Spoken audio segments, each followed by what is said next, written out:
Santosh Pandey, Mahavirganj, Chhattisgarh. DJ वाला बाबू थोड़ा साउंड ला बढ़ा दे। बाबू दया शंकर के गाना ला बजा दे। दादा के बराती हवे भौजी ला नचा दे। डीजे वाला बाबू तनी साउंड ला बढ़ा दे। डीजे वाला बाबू तनी, डीजे वाला बाबू तनी, डीजे वाला बाबू तनी साउंड ला बढ़ा दे।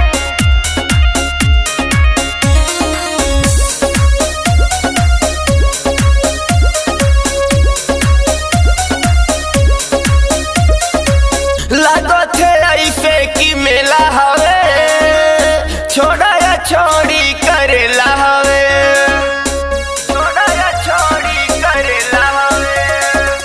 कतना दीवानी के दीवाना आवे, नाचे या झूमे के बहाना आवे।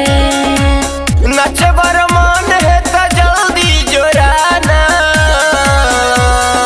डीजे वाला बाबू थोड़ा साउंड ला बढ़ाना। बाबू दया शंकर के गाना ला बजाना।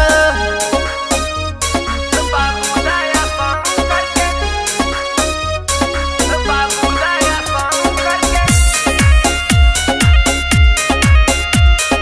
बाबू दया शंकर के गाना ला बजाना।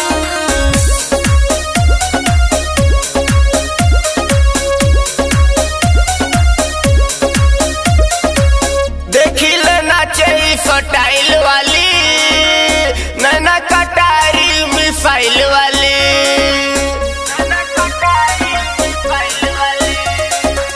पांडे संतोष की मन ललचावे, दीपक दिनेश से ओहर बतावे।